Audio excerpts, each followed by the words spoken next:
Hi guys! Ito na naman tayo sa quick voice-over video ng pagluluto ni ate mo girl. Kung ano ba lulutuin natin for lunch, just watch, no? I'll be cooking simple dish na mabilisan lang, no? Hindi naman pang professional na luto to. So, heated pan, maglalagay ulit tayo ng oil. Ayan, painitin nyo hanggang sa mainit na yung ulo ko. Charot lang. So, hindi. Yung kawali talaga yung painitin, ha? Oh, yan na. Kita nyo na umuusok na. Nagsasatay lang ulit ako dyan. Yung mga nahiwa-hiwa ko na bang garlic, onion, kamatis. Guys pala, pag nagsasatay ako, hindi ko inilalahat. Yung iba kasi nilalahat yung sabay-sabay ba. Pero okay, kanya-kanya naman tayo. Pero yan ang ginagawa ko sa akin, ha. Ayan, lalagyan natin yung kamatis. Disclaimer lang po sa mga nanonood, hindi po talaga ako professional magluto. Ito ay nakikita ko lang uli sa mga magulang kung paano sila magluto. Kaya parang nagagaya ko lang yan. Pinipisa ko yung kamatis pala dyan, by the way, para lumabas yung lasa niya, ano.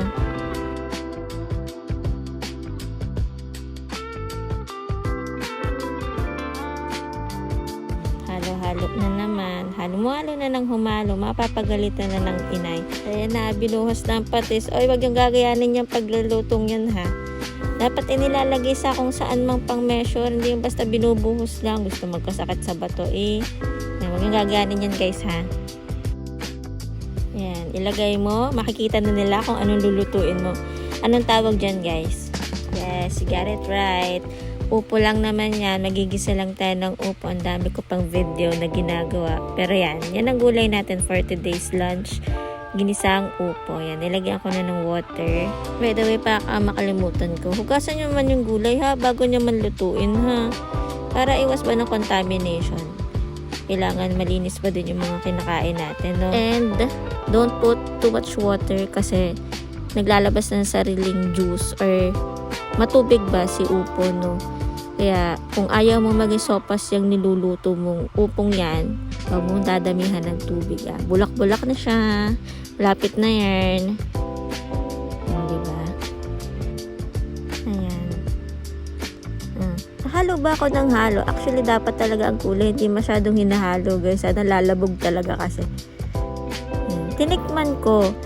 Kaso, parang may kulang talaga. So, ayan pala ang kulang. Patis uli. Wala kasi lasa. Yan, nilagay ko na sa sandok, ha. Hindi ko na binuhos-buhos ba. Ay, talaga ako'y makukurutan ng inay sa singit. Halo na ng humalo. Ayan, hindi ka na initan. Hindi ka nagpatholder, girl. Yan. Bulak-bulak na siya. Yan talaga yung kulang. Paminta talaga. Wala lasa, eh. Ano ba yan? And again, I want to reiterate. Hindi talaga ako naglalagay ng mga magic sarap MSG, ha. Kung gusto niyo na mas malasa, lalagyan niyo siya ng pork, no. Isasama niyo sa gisa yung baboy. Pero ako ayoko.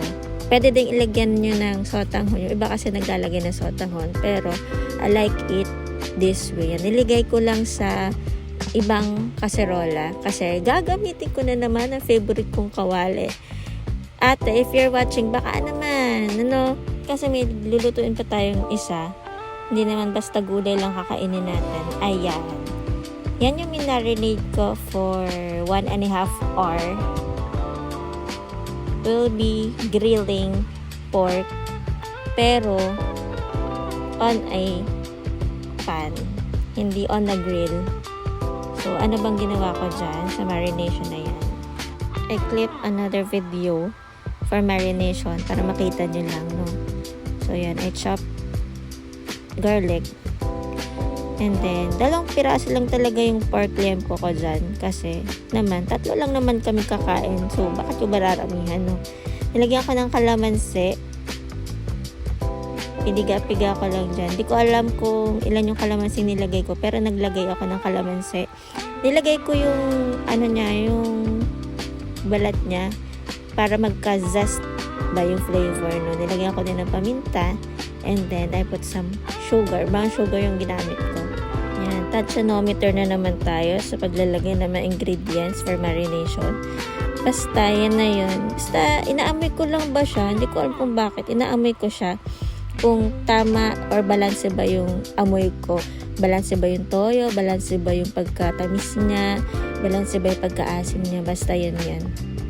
Kasi di ba naman, din yun naman matitikman ng marination, di naman luto yan, no? So yan, nilagyan ko ng paprika. So, tcharan! Yan na yung finished marination natin. Hindi ko na pinakita kung paano ko nilamas, no? Basta yan na yun.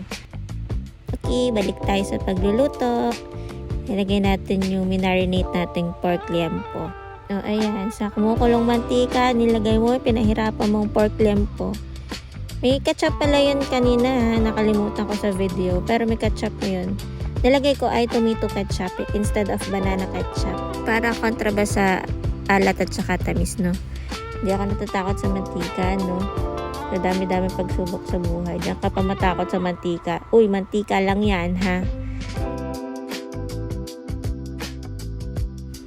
See guys, yan. Kita niyo yung itim-itim na yan? Yan. May mapapahirapan na namang lalaki dyan na magkukudkod ng kawali para sa atin. So yan, binaliktad ko lang.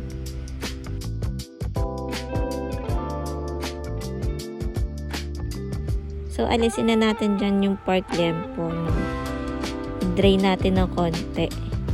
Pinatay natin yung, yung heat dyan. So yan, angat natin. Kita nyo guys, hindi siya masyadong luto kasi lulutuin ulit natin yan ng padala. So, tanggalin natin siya sa oil. Yan, hindi masyadong luto guys ha, kasi magluluto pa tayo ng isa pa. Yung grilling part na. So, tanggalin natin yung excess oil, yung nilagay nating oil kanina, and then yung lumabas na oil from the pork. So, syempre, hindi ka na ulit naglalagay ng oil dyan. Inalis mo nga, diba? So, yan. Hirap na hirap ako dyan dahil dumikit ba naman sa tissue ba? Yan. Sige, ilagay mo yung pork liempo, yung half cook. Ay guys pala, sadyang iitim yung kawali kasi yung marination niya natin is soy sauce and then may sugar pa, diba? So, didikit talaga yan. Pero, huwag ka mag-alala sa pinapanood mong yan kasi non-stick pan yung ginamit ko. So, nilagay ulit natin yung marination dyan. And this is the grilling part. Grilling na mema in a pan. So, yan. And caution ka lang sa heat dyan. Dapat mababa yung heat mo dyan. Low heat lang tayo. In a sense of low heat na maluluto ha. Titingnan mo kung luto na ba ha. Ayan, may itim na yung kawali natin. Kasing itim ng asawa. Joke lang, hindi. Yan. Finished product.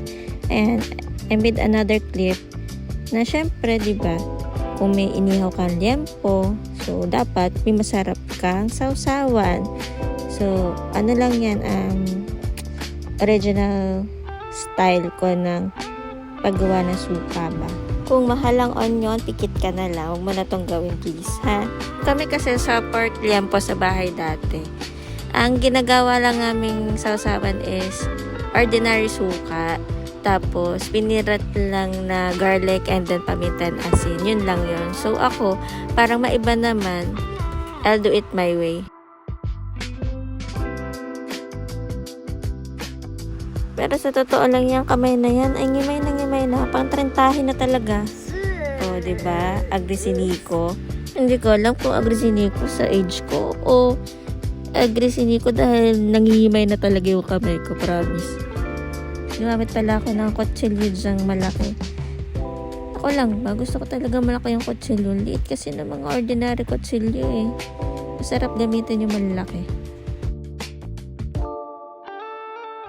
Ay hala, bilis ang matagal ng pagtatadtad at sausawan lang yung pinatatagal mo pa. Yan. Lagay mo na lahat. Tissue ka pa. Arte mo naman. Sa tuna ay mahirap mag voice over pag mayroon na ligit-ligit na bata din sa harapan ko. Ayan, lagay mo ng paminta at saka ang brown sugar. Basta, ayan, again, tensionometer again sa sausawan. Pakabilisan mo na ate girl, suka lang yan. Ayan, nasa wakas, lagay mo yung suka. Tapos, sili. Favorite part, yung manghang na suka. Yung sausawan ba na mahanghang, no? Isa lang yung ginamit ko kasi duwag yung kakaing isa eh. Alangan naman, ako lang masarapan. Syempre, gusto ko masarapan din siya. Parang gusto lagi siya lang masarapan. Ako naman din, syempre naman. Hindi naman pwedeng ikaw lang nasasarapan. Syempre, yung nagluluto, masasarapan din. Hindi lang yung tagakain. Charan! Yan na, sasawa natin. Haluin mo lang. Yan. I almost forget pala yung asin. Kasi para mabalanse yung asim at saka yung tamis no, nung ginagawin natin sausawan. So, hindi pwedeng buhay mo lang yung balanse, pati yung kinakain mo, sinasawsaw mo balanse, diba? And that's it. Thank you for watching. Bye!